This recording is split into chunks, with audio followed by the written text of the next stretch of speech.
Bienvenue à cette revue des marchés boursiers Cachemire du mardi 25 février 2025. Partagé aujourd'hui, bien que le TSX et le Dow Jones aient fini dans le vert, sur Wall Street, là, le S&P 500 et le Nasdaq, notamment le Nasdaq continue, les technos continuent de chuter. Donc le TSX a terminé dans le vert aujourd'hui, 52 points de hausse, 25 203.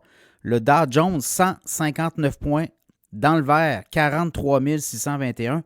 Le S&P 500, 28 points de baisse, 5 955. Le Nasdaq, 260 points de baisse, 19 026.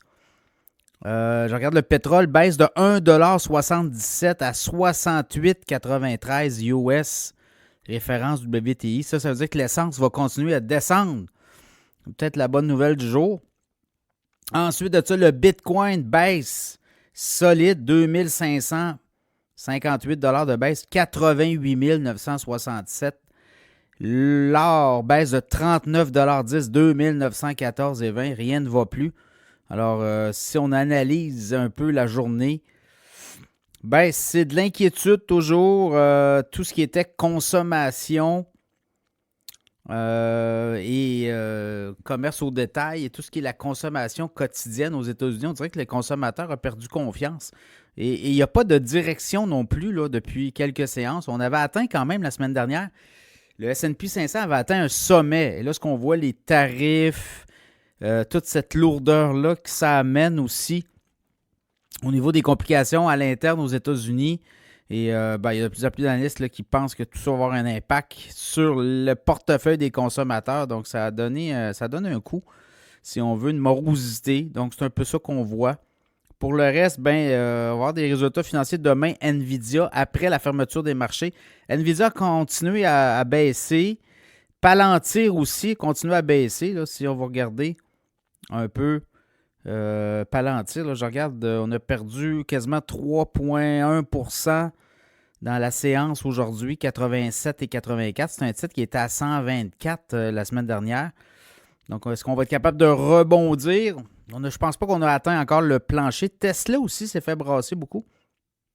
Les 7 magnifiques. Et je regardais un peu Hims & Hers Health.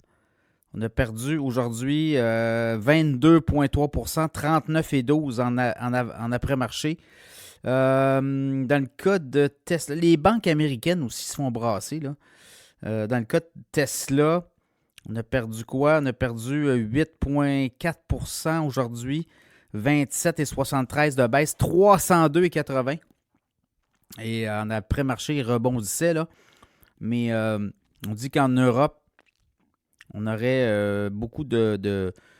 Les chiffres ne sont pas bons sur les ventes en Europe pour le premier trimestre. Donc là aussi, ça va être à surveiller. Là, je regarde les banques américaines, là, Citigroup, Morgan Stanley, JP Morgan, Bank of America, Goldman Sachs. Pour toutes ces banques-là, le début de l'année n'est pas très bon non plus. Donc, on devra se replacer. Les marchés étaient très élevés, les ratios. Donc, on est là-dedans. Donc, j'ai hâte de voir. Là, on dit que pour le fentanyl, on fait des progrès. Est-ce que ça va être suffisant pour les tarifs? Trump veut quand même imposer 25%, mais est-ce qu'on va être capable, qu'on pourrait reporter de 30 jours? De plus en plus de gens pensent que ça pourrait être fait. Est-ce qu'on pourrait aller jusqu'au mois d'avril, par exemple? On avait quand même repoussé ça au 4 mars ou au début mars. Ça va être des choses à surveiller là, au cours des prochaines heures, des prochains jours. Pour le reste, encore là, c'est toute la consommation. Là, tranquillement, je vois que on est en train de virer portefeuille. On s'en va vers le discrétionnaire.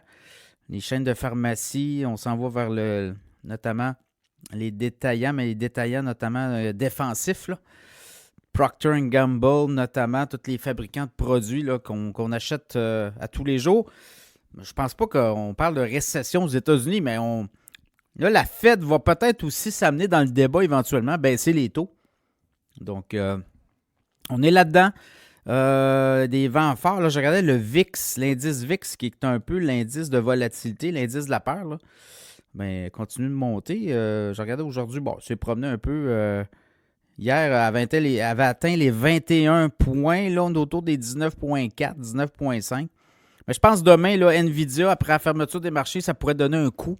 Et là, ça pourrait être peut-être là le dernier coup de grâce. Tout le moins, on va voir. Là, on est encore très haut dans les indices boursiers. Et il y aurait peut-être encore place pour la volatilité, un ménage, 10% de baisse. À date, là, si je regarde le S&P 500 depuis le début de l'année, il n'y a pas de... Écoutez, on est à 1,4, 1,5% de hausse. Il n'y a pas encore de panique, mais le mois de février est toujours très difficile et ça se poursuit. Demain, de nouvelles données, on va suivre.